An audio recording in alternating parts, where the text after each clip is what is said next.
Buenas tardes, estimados educandos.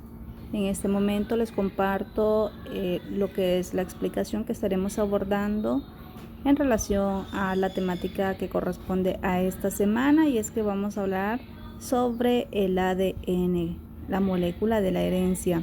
Tenemos los objetivos o los indicadores de logro, y entre ellos se encuentra describir las evidencias que demuestran que el ADN es un material genético, ¿ya? Todos estos objetivos se van a cumplir una vez se finalice esta sección. Van a comparar las estructuras de las moléculas de ADN y ARN, cuál sería la diferencia entre ellas, valora las aportaciones de diferentes científicos en el modelo de la doble hélice para la explicación del almacenamiento y transmisión del material genético.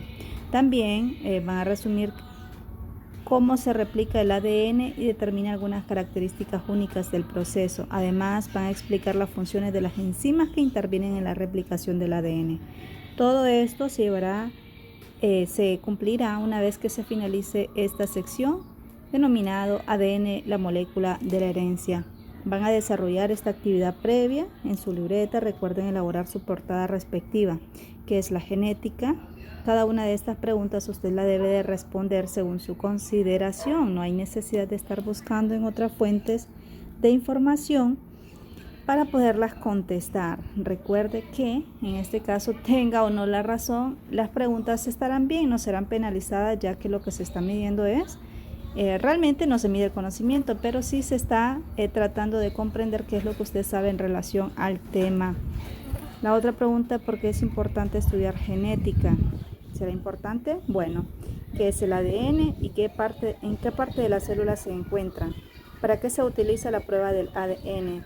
¿Qué científicos presentaron el modelo de la doble hélice del ADN y cuál es la estructura básica del ADN? Esas 6 preguntitas se toma como actividad previa. De igual manera le va a servir la información que estaremos abordando en este momento. Y es que vamos a hablar acerca de la genética como ciencia, la historia, su historia e importancia. Sabemos que la genética es una ciencia. Recordemos que todo lo que se le denomina ciencia es porque está basado o que aplica el método científico para sus investigaciones, ¿ya? Entonces, sí, la genética es una ciencia, claro está que va a tener sus factores su objeto de estudio. ¿Y cuál es su objeto de estudio? Bueno, los factores hereditarios, ¿ya? La genética es el estudio de la herencia. Recordemos que la herencia va de generación en generación, y esto incluye las semejanzas y variaciones genéticas entre quienes, los progenitores y los hijos, y a esos hijos se les llama descendencia, o entre individuos de una población. Recordemos que además de los seres humanos, pues los seres vivos en general también se caracterizan por su propia genética, ¿sí? Su propio número de cromosomas, sus genes en particular. Se inicia con el descubrimiento o redescubrimiento de las leyes de Mendel. ¿Pero por qué menciona que es un redescubrimiento? Bueno, Johann Gregorio Mendel es considerado padre de la genética moderna, pero en este caso, cuando él propone o expone sus investigaciones a la sociedad en general, en este caso, a donde corresponde, no le aceptaron sus investigaciones. Fue tiempo después que otros científicos se dan cuenta del trabajo que Gregorio Mendel había hecho, y hasta ahí lo toman en cuenta. Entonces, por eso se toma la palabra redescubren, porque otros científicos se toman el trabajo de darse cuenta de que es valorado o puede ser valorado el trabajo de Gregorio Mendel, y que hoy en día pues no nos imaginamos, ¿verdad? Si no existiera la genética, que es de gran importancia según la actividad previa, nos proporciona una, podríamos decir, innumerable información referente a el estudio de los seres vivos, ¿ya? Entonces, ¿qué pasa acá? Bueno, inicia con el redescubrimiento de las leyes de Mendel en el año 1900 y culmina con el proyecto Genoma Humano en el año 2000.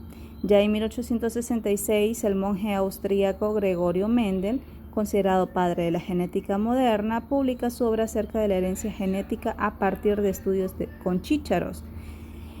Ojo, en este caso, hoy en día conocemos las leyes de Mendel, puesto que fue este mismo científico que trabajó justamente con las plantas de chícharos. Creo que ustedes las conocen, ¿cierto? En forma de vaina, pero fue hasta 1900 que los investigadores alemán Correns, el austríaco Schermark y el holandés de Vries redescubren independientemente las leyes de Mendel, y estas pasan a ser reconocidas por otros científicos. Aquí están los 3 científicos que se dan cuenta que el trabajo de Johann Gregorio Mendel era muy importante para la ciencia. Entonces redescubren su trabajo. Luego que tenemos en 1903, Sutton y Bovary demuestran que los genes están en los cromosomas del núcleo y que estos están en pares. Sabemos perfectamente que los cromosomas de las especies van a variar, ¿cierto? Los cromosomas varían según la especie y estos se encuentran en pares, y a este número pares le llamamos número diploide o diploidía. Entonces, acordémonos que los cromosomas se encuentran justamente en el núcleo de las células, pero no cualquier tipo de células, sino en las células eucariotas, recordando que las procariotas pues no poseen núcleo, puesto que su ADN se encuentra distribuido en el citoplasma, ¿sí? Entonces, en 1944, Oswald, Collin y Macklin, no sé si así se pronuncia, discúlpenme ustedes, demuestran que el ácido desoxirribonucleico, que lo podemos abreviar ADN, es el material genético, ¿ya? ¿Quiénes demostraron que el ADN es el material genético? Estos científicos. ¿En qué año? En 1944. Entonces, en ese momento se le denominó principio transformante. Luego viene James Watson y Francis Crick, el físico Francis Crick y el biólogo James Watson descubren en 1953 la estructura de la doble hélice del ADN. Eso es muy importante recalcar que no es igual descubrir la molécula del ADN o nombrarla y saber cuál es la forma que tiene, ¿sí? Es algo independiente. Entonces, Friedrich Miescher es quien descubre o aísla la molécula del ADN, que más adelante estaríamos viéndolo, y el biólogo James Watson y el físico Francis Crick fueron los que proponen cuál es la estructura que esta molécula iba a tener. Pero todo eso pues es gracias al trabajo que hicieron otro par de científicos, como por ejemplo Rosalind Franklin, que estos tomaron una fotografía de difracción de rayos X, y gracias a esa fotografía fue que facilitó, podríamos considerarlo de esa manera, que James Watson y Francis Crick determinan cuál es la forma que tiene el ADN, y se dan cuenta que es una estructura de doble hélice, ¿ya? Luego dice que, bueno, esto ocurrió en 1953. En la década de los años 1970 se inventaron las primeras tecnologías para recombinar genes provenientes de organismos diversos y poderlos trasplantar de unos a otros. Sabemos perfectamente que hoy en día esto se practica y a partir de los 70 se inició a aplicarse. ¿Cómo lo combinaron?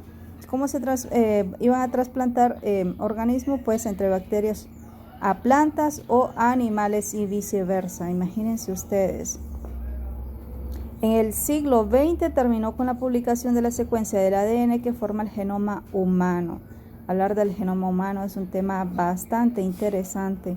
En el 2005 se dio por finalizado este estudio al descifrar el código genético contenido en los 23 pares de cromosomas en su totalidad.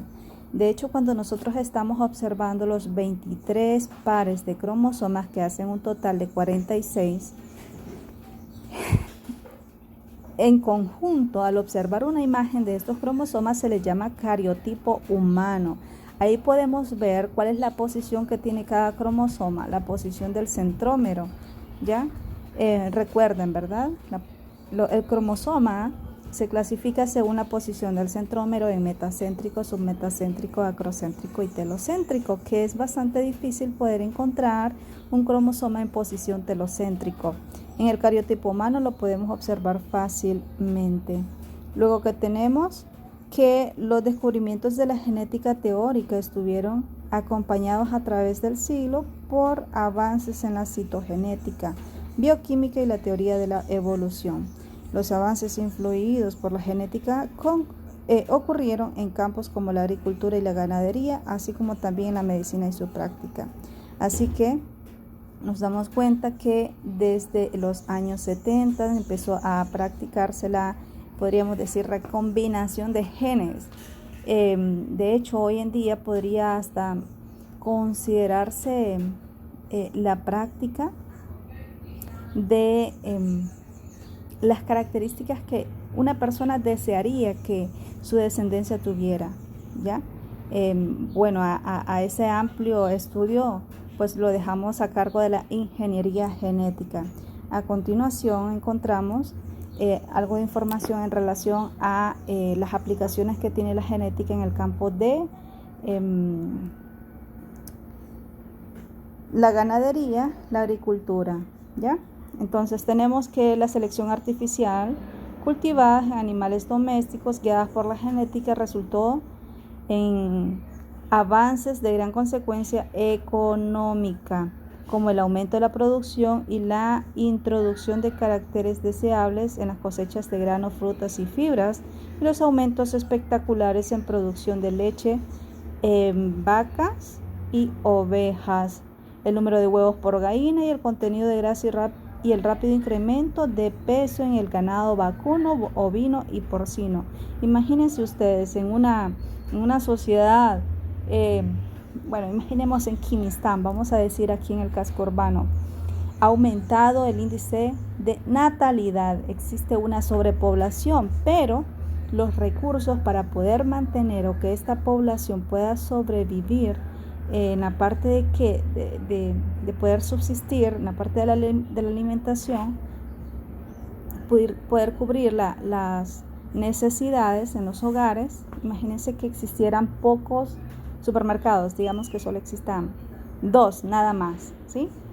Entonces, ¿qué pasa? Que la gente empieza a estar consumiendo de manera desconsiderada, podríamos considerarlo, ¿verdad?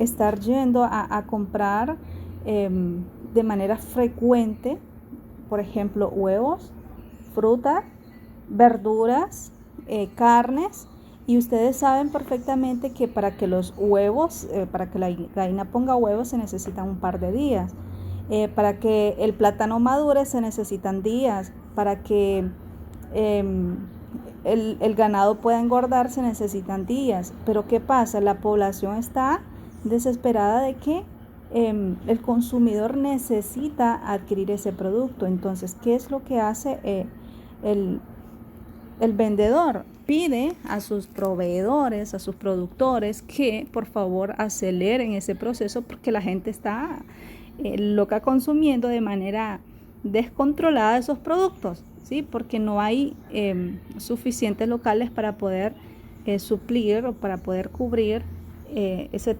determinado producto. Entonces, ¿qué pasa? Empiezan a alterar el proceso, ya sea de maduración, de engorde, en el caso de las gallinas ponedoras, ¿verdad? Entonces, empieza ahí a manipularse la genética de estos individuos, ¿ya? Entonces, empezamos nosotros a consumir ya productos alterados, que nos dicen los doctores, consuma frutas y verduras, pero es que las frutas y las verduras ya vienen alteradas, no son 100% un cultivo natural. Recordemos que estos contienen altos, podría considerarse aplicaciones de pesticidas, herbicidas. Entonces, ya estamos adquiriendo, consumiendo alimentos transgénicos que han sido alterados, su genética. Luego que tenemos la medicina influida por la genética, claro está, ¿verdad? Progresó a través del siglo XX e hizo posible determinar el componente hereditario de muchas enfermedades, la cual llevó a medidas preventivas y curativas apropiadas. Claro que nos beneficia desde el momento que decimos que tal cromosoma, vaya, por ejemplo, en el caso de el síndrome de Down, ¿sí? Nosotros conocemos los niños Down, que sus características tienden a ser un poquito diferentes a las de una persona con un número de cromosomas normales. ¿Qué pasa con los niños Down? Pues estos individuos en su cariotipo humano no solamente tienen 23 pares de cromosomas, sino que además de esos 23 pares tienen un cromosoma más en el número 21. ¿Ya? Entonces, en vez de tener 2, ellos tienen 3. A eso se le llama una trisomía en el cromosoma 21. Ya se sabe, gracias a la genética, que es justamente ese cromosoma, ese par de cromosomas que ha sido afectado. Entonces, lo mismo ocurre con otras enfermedades que se detectan, que se pueden detectar con tiempo y que también se pueden tratar. Y todo esto es gracias a la genética. Cabe mencionar, aquí estamos en este párrafo, que la influencia de la genética y la biología molecular sobre la medicina en el siglo XXI ha permitido la aplicación en este campo de la terapia genética, es decir, la corrección directa de genes defectuosos. Imagínense ustedes qué maravilloso, ¿cierto? Se imagina corregir aquel gen defectuoso, aquel gen que puede producir a futuro o desarrollarse, al desarrollarse puede producir una enfermedad que puede llevarlo a la muerte. Es maravilloso, ¿cierto? O sea que ha beneficiado mucho. También puede descifrar la posición que determina a cada tipo de cáncer, en cada tipo de cáncer la multiplicación descontrolada de las células para buscar la cura. Recordemos que el cáncer es la reproducción de manera descontrolada de las células. Se sabe perfectamente que todos los seres vivos se reproducen. La célula como ser vivo se reproduce, pero la manera o el tiempo que tarda en estarse reproduciendo es demasiado rápido, ¿sí? Muy corto el tiempo para estarse reproduciendo. Así que llega la reproducción descontrolada de células y por esa razón invade el organismo con estas células cancerígenas. Entonces, ¿qué pasa? Que se puede detectar, ¿sí?, el tipo de cáncer de acuerdo al órgano que estaría afectando para poder tratar de buscar la cura. Sabemos perfectamente que no tenemos la cura, pero sí al menos se sabe de cómo se puede tratar este tipo de enfermedad para poder alargar la vida del individuo que la padece. Luego que tenemos, siguiente párrafo, pero es en el campo de la agricultura, donde la genética molecular ha estado teniendo mayor impacto con la producción de alimentos transgénicos, lo que le estaba mencionando anteriormente. Por ejemplo, el trasplante de genes entre individuos de la misma especie, que permite la producción de tomates que maduran de acuerdo a la necesidad de los grandes mercados sin perder el sabor. Saben que esto es muy importante. Imagínense ustedes que estén utilizando la ingeniería genética o la genética molecular, pero uno está acostumbrado, por ejemplo, el tomate un poquito ácido y tiende dulce, ¿ya? Que la manzana dulce, manzana ácida, la sandía dulce, roja por dentro, verde por fuera, ya va con la adivinanza. El punto es que, a pesar de que están utilizando diferentes tipos de químicos y alterando la genética de estos cultivos, ¿ya?, estos no van a perder ni el sabor ni el color. Si lo hace, pues eso sería una pérdida para el mercado, ¿verdad? Para los grandes productores. Así que se mantiene. Luego que tenemos el trasplante de genes de una especie a otra, produce cosechas que son resistentes a los insecticidas o que disminuye la necesidad de herbicidas o fertilizantes con grandes beneficios ambientales. Oigan, esto es muy importante. eso que les estoy encerrando es muy importante, pero a la vez es algo que podríamos considerar hasta peligroso. ¿Por qué razón? Leamos nuevamente. El trasplante de genes de una especie a otra produce cosechas que son resistentes a los insecticidas. Imagínense ustedes que un insecto no pueda llegar a ese cultivo. Significa que eso tiene algo, ¿verdad?, que repele, por decirlo de esa manera, o que disminuye la necesidad de herbicidas o de fertilizantes, que significa que puede ser muy potente lo que han aplicado en ellas para evitar que los insectos puedan acudir o puedan ir a ellas a afectarlas. Y no utilizar herbicidas ni fertilizantes, claro que beneficia al medio ambiente, pero tendrán consecuencias a los consumidores. Luego tenemos aquí las ramas de la genética. La genética es una ciencia amplia, ¿ya? Por esa razón tiene sus ramas. ¿Cuál es? La genética clásica, que también la llamamos mendeliana, que es lo que habíamos hablado acerca de la herencia. Gregorio Mendel, por eso llamamos mendeliana. Estudia la herencia en relación y coordinación con las leyes de Mendel. Genética clínica, la segunda, estudia las alteraciones hereditarias e investiga los posibles factores genéticos que pueden influir en la aparición de cualquier enfermedad. Qué interesante, ¿verdad?, que trabajen en el estudio de los genes que pueden afectar, ¿sí?, en algún momento a un individuo y producir alguna enfermedad. Y si evitamos eso, que sería espectacular, sería maravilloso. Luego tenemos la genética bioquímica o la genética molecular. Esta se centra en el estudio del ADN, la composición, la manera en cómo este se va a duplicar. Más adelante vamos a hablar de cómo el ADN se duplica o hace una réplica de sí mismo. Y una vez que existe una réplica o una copia, existe la posibilidad de que esto salga ¿con qué?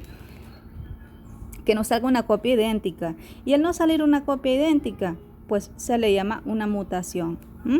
Es como tener una fotocopiadora en mal estado. Sacamos una copia y si en esa copia no se ve perfectamente como la original, distorsiona, ¿cierto? Entonces está mal, está fallando. Lo mismo pasa con la molécula del ADN. Tiene muchas proteínas trabajando para que la copia salga idéntica. En el caso de que exista un error, se corrige, pero existe la posibilidad que esos errores no se pueden corregir y por esa razón tenemos las mutaciones. Luego tenemos la genética de poblaciones y evolutiva. Luego tenemos la genética de poblaciones y evolutiva. Genética de poblaciones, estamos hablando en conjunto. Es el estudio de la variabilidad genética de una población y de la frecuencia de alelos y genotipos. Estos términos parecen nuevos, ¿cierto? De hecho son nuevos para ustedes. Algunos posiblemente lo hayan leído antes, pero más adelante vamos a estar enfocándonos acerca de los alelos, genotipos, fenotipos y esas características físicas de un individuo. En este caso, pues, relacionado a las poblaciones en reproducción. Entonces, la genética de poblaciones, pues, se encarga de estudiar las diferentes variables genéticas que hay o que existen en una población. Luego tenemos la genética del desarrollo, que se preocupa de cómo los genes controlan el desarrollo de los organismos. Recordemos que nosotros tenemos las características o nos comportamos de esta manera debido a la genética, ¿sí? Nuestro color de tez, nuestro color de ojos, nuestra forma de la nariz, de la cara, del cabello, de todo, absolutamente todo es debido a la genética o el desarrollo de hecho, a la expresión de los genes, la expresión externa. Nosotros no podemos ver los genes de manera interna, pero sí lo podemos observar de manera externa. Luego tenemos la citogenética, que es el estudio de los cromosomas, su estructura y su herencia, ¿ya? Luego la genética humana, estudia las variaciones heredadas justamente ¿en quiénes? En los humanos. Y finalmente la maravillosa ingeniería genética, que es la tecnología. Oiga, tecnología de la manipulación y transferencia ¿de qué? Del ADN. ¿Desde qué? De unos organismos a otros. ¿Para qué? Para controlar algunas de sus propiedades genéticas se puede controlar, se puede manipular la genética de un individuo. De hecho, aquí está abajo, se han clonado individuos. Existe, antes, hace mucho, escuchábamos de clonación en la televisión, ¿verdad? El clon. Pero en la actualidad, en la realidad, en el mundo real, sí se ha clonado organismos. Y fue una oveja que denominaron Dolly. Posteriormente esta murió. Luego dice, mediante la ingeniería genética se pueden potenciar y eliminar cualidades de organismos en el laboratorio. Recordemos, todo esto es creado. La ingeniería genética aplica sus conocimientos, su ciencia, la tecnología que va en conjunto con la ciencia, van de la mano y van a crear, ¿sí? ¿Y qué es lo que crearon? Un nuevo organismo. Se corrigen defectos genéticos gracias a la terapia genética. Clonaron un animal, la oveja Dolly. Y se puede, como les dije en un principio, ya creo, en algunos países se está practicando de que los individuos deciden tener una descendencia con unas características. Por ejemplo, quiero un hijo, quiero un bebé que sea masculino. Ok, seleccionan el sexo. Quiero ese bebé que vaya más o menos a crecer a unos 70 metros, unos 65 metros. Se imagina qué alto va. Pero igual se puede manipular, se controla el gen que determina esa característica en particular. Quiero un hijo que vaya a tener ojos de color café claros, ojos verdes, ojos azules, cabello rubio, ¿ya? Entonces se puede manipular gracias a la ingeniería genética. Y vamos a finalizar con el ADN como material genético. Muchos de los primeros genetistas pensaron que los genes estaban hechos de proteínas. De hecho, la molécula del ADN no se puede duplicar si no existe la ayuda de un tipo de proteínas. Sabían que las proteínas eran complejas y variables, en tanto que pensaban que los ácidos nucleicos, ¿cuáles son los ácidos nucleicos? El ADN y el ARN. Eran justamente moléculas simples, pero ya sabemos que no lo son, son complejas. Y supuestamente estas tenían una capacidad limitada para almacenar información. Y como son unas moléculas complejas, eso es lo que pensaban antes, ¿verdad? Que eran unas moléculas simples, pero realmente son moléculas complejas que guardan una cantidad de información que podemos ver cómo nosotros varían las características entre los individuos. El ADN fue aislado por Friedrich Miescher en 1869. No se les olvide este dato. Fue aislado por Friedrich Miescher. Él estaba experimentando o observando el esperma del salmón, un pez, ¿verdad? Y también la pus de una herida abierta. Gracias a eso, pues, él pudo observar en el núcleo una sustancia que justamente como se encontraba en el núcleo, la llamó nucleína. ¿Ya? Entonces, ¿en qué momento lo descubrió? En 1869. ¿En qué momento se determinó la forma que tenía lo que descubrió Friedrich Miescher? En 1953. ¿Estamos? Diversas líneas de evidencias apoyaron la idea del ADN, o que el ADN era el ácido desoxirribonucleico, y justamente este señor era el material genético. En experimentos de transformación del ADN de una cepa de bacterias puede dotar bacterias relacionadas con nuevas características genéticas. Entonces hablamos ahí de una producción o proliferación de bacterias. Sí se puede apreciar de manera diferente esas características que poseen. Y bueno, estimados jóvenes, con esto me despido en relación al tema de la genética.